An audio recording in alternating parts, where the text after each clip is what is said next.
skal vi se.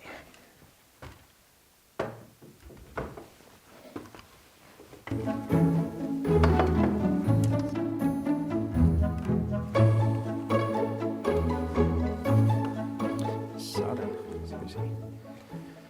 Det her, det er Danmarks historie.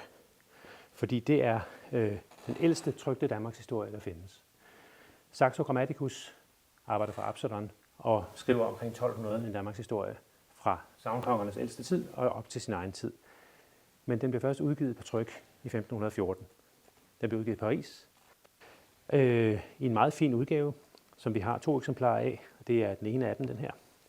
Ganske vist først indbundet senere, men her har vi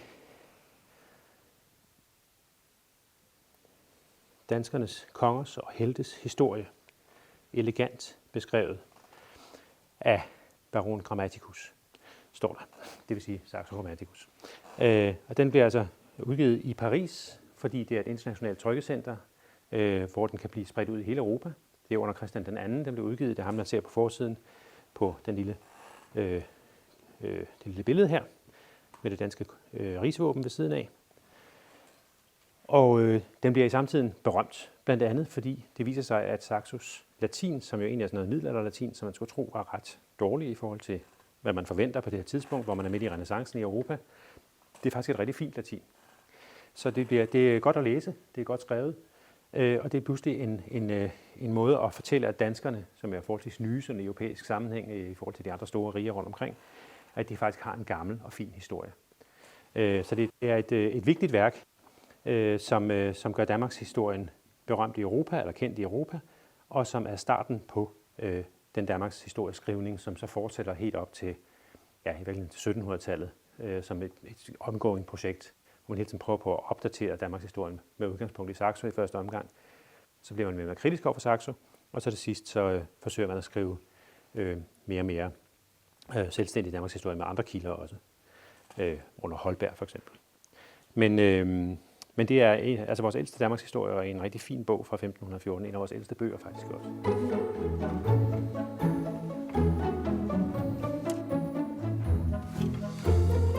Og så skal vi se, den her, det er vores ældste bog. Og man kan undre sig over, at den ikke står i en boks. Men det gør den ikke, fordi i virkeligheden så er det jo et bibliotek, som godt må afspejle, at det er et bibliotek, der gerne må bruges. Det er nogle gange en skam at putte ting i boks, hvis det ikke er strengt nødvendigt. Og vi kan godt klare os uden boks, fordi vi har livgarden ude foran, og vi er låst inde. Så vi går nok. Bogen her er altså udgivet i Nürnberg i Tyskland i 1493. Og er noget slidt, kan man se. Det er jo en gammel bog. Det er vores eneste såkaldte inkunabel, altså en bog fra bogtrykkerkunstens barndom.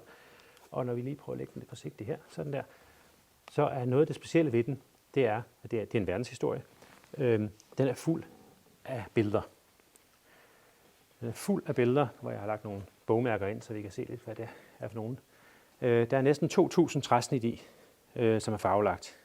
Gamle farvelagte træsnit fra slutningen af 1400-tallet. Og det er i sin samtid var det en europæisk berømt bog. Den er jo lavet cirka 50 år efter, ikke engang 40 år efter, at bogtrykkerkunsten overhovedet blev opfundet. Og 20 år efter man begynder at illustrere bøger for alvor med træsnit. Så det er et kæmpe projekt i slutningen af 1400-tallet at lave sådan en bog som den her, som beskriver hele verdenshistorien fra skabelsen, som vi ser her, Evas skabelse og uddrivelsen af paradiset, og så op igennem alle de forskellige rækker af både gammeltestamentlige historier og romerske kejsere og middelalderlige konger og alt muligt andet, så man forskellige filosofer, der er beskrevet her for eksempel, som så bliver beskrevet efter dens tids viden i bogen her. Den er også fuld af bybilleder, og det er ganske skægt, fordi der er nogle bybilleder, som er vældig gode. For eksempel er billedet af Nürnberg ikke så mærkeligt, ganske overbevisende. Jeg skal lige se, om jeg kan finde det. Det har vi her. Nürnberg, hvor bogen er trykt, et kæmpestort træsnit af byen, som den jo har set ud på det her tidspunkt. Mens andre byer har man ikke rigtig vidst, hvordan det så ud. Så der har man nogle gange lavet lidt fantasibybilleder. Men de har fået bybilleder alligevel. Og nogle af dem har man sparet lidt på. For selvom der er næsten 2.000 træsnit, så er de ikke alle sammen forskellige. Man har brugt den samme type igen og igen. For eksempel har vi Napoli her, som slet ikke ligner Napoli. Der er ganske et bjerg, som kunne være Vesuv, men det er bare et billede, der ligner Napoli. Og hvis vi kigger lidt længere hen, skal jeg lige se her, så har vi pludselig en anden by, som bruger nøjagtigt det samme billede. Det er bare Lyon i Sydfrankrig. Og hvad siger det dig? Det siger jo noget om, at man har været praktisk anlagt. Men det siger jo også noget om, at selvom det er en kæmpestor visuel kilde for samtiden, så er det jo ikke, fordi man har billeder af alting på det her tidspunkt endnu. Både bogtrykkerkunsten, men i virkeligheden også billedtrykkerkunsten er relativt unge på det her tidspunkt. Træsnittet har eksisteret i knap 150 år. Illustrerede bøger kun i 20 år måske. Så det med at lave billeder af verden rundt omkring, det er noget, man stadig samler op til. Og hvis man ikke har billederne, så må man jo bruge noget, der kan bruges i stedet for. Så man skal stadigvæk tage de her kilder med et gran salt? Det må man sige, ja. Det er en kilde til, hvordan samtiden så verden, ikke? Men det er jo ikke en kilde til, hvordan samtiden var dengang. Men det er altså en stor skat, den her bog.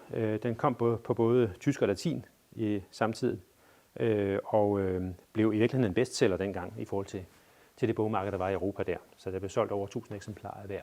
Men der findes jo ikke så mange længere, fordi de er så længe siden, og de er skrøbelige. Og man kan også se i bogen, at den er flere gange blevet slagtet, eller der er sider, der er blevet taget ud, fordi der har været smukke billeder, for eksempel af Ofen her, det vil sige en del af Budapest. Der har man simpelthen taget de oprindelige træsnit ud og brugt det, solgt det et andet sted hen måske, og så lavet en håndskrevet, håndtegnet kopi og sat ind i stedet for. Og hvorfor har man gjort det? Ja, men det er formentlig, fordi der er nogen, der gerne vil have et billede af Ofen. så det er den bedste forklaring. Indimellem er det også skumle antikvarboghandlere og sådan noget, som skærer sådan nogle bøger i stykker, fordi det kan meget bedre betale sig at sælge dem som enkeltblade, end at sælge dem som hele bøger. Men en bog, som du står med der, hvor meget er den værd? Det ved jeg faktisk ikke. Det går jeg heldigvis ikke op i så meget. Altså, det behøver jeg ikke gå op i, fordi vi køber ikke ind af gamle bøger. De gamle bøger, der er kommet, det er primært gaver til de forskellige konger og dronninger. Og ellers så bevarer vi de bøger, der er. Det er kun, hvis de har en kongelig proveniens, som de siger. Hvis de kommer fra kongelig eje, så er vi interesseret i dem. Og især hvis de kommer fra håndbibliotekets egen oprindelige samling, hvis de på en eller anden måde er forsvundet, f.eks. branden i 1884, og kommer tilbage igen.